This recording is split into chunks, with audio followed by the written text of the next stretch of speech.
哦，တယောက်တစ်မျိုးချောင်းဆုံးနေကြတာ။အိုးဒါကြောင့်ဟဲ့ဒီနောက်ညီမကရာသီဥတုပြောင်းလဲကြောင်းဒေချောင်းတွေရားပြီးအဆက်မပြတ်ဆိုးတဲ့ချောင်းရော့ boot antacid ကိုတောက်ညီမကအဆုတ်လေးပြောင်းယောဂကြောင့်ချွဲသလိပ်တွေများပြီးဆိုးတဲ့ချောင်းရော့ boot expectorant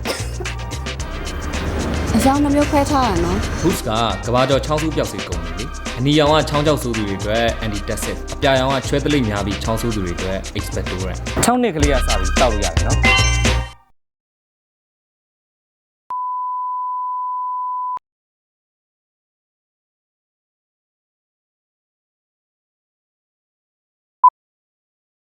อ๋อတယောက်တစ်မျိုးချောင်းဆုံးနေကြတာ။အိုးညီမကရာသီဥတုပြောင်းလဲကြောင်းဒေချောင်းတွေရားပြီးအဆက်မပြတ်ဆိုးတဲ့ချောင်းရော့ boot antacid ကိုတောက်ညီမကအဆုတ်လေးပြောင်းယောဂကြောင့်ချွဲသလိပ်တွေများပြီးဆိုးတဲ့ချောင်းရော့ boot expectorant boost ကကဘာကျော်ချောင်းဆိုးပြောက်စေကုန်ပြီအနီရောင်ကချောင်းကြောက်ဆိုးသူတွေအတွက် antacid အပြာရောင်ကချွဲသလိပ်များပြီးချောင်းဆိုးသူတွေအတွက် expectorant 6နှစ်ကလေးကစပြီးတောက်လို့ရတယ်နော်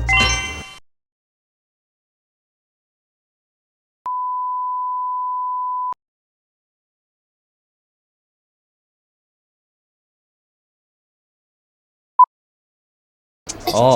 တယောက်တစ်မျိုးချောင်းဆုံးနေကြတာ။အိုးညီမကရာသီဥတုပြောင်းလဲကြောင်းဒေချောင်းတွေရားပြီးအဆက်မပြတ်ဆိုးတဲ့ချောင်းညီမကအဆုတ်လေးပြောင်းယောဂကြောင့်ချွဲသလိပ်တွေများပြီးဆိုးတဲ့ချောင်းအနီရောင်ကချောင်းကြောက်ဆိုးသူတွေအတွက် antacid အပြာရောင်ကချွဲသလိပ်များပြီးချောင်းဆိုးသူတွေအတွက် expectorant 6နှစ်ကလေးကစပြီးတောက်လို့ရတယ်နော်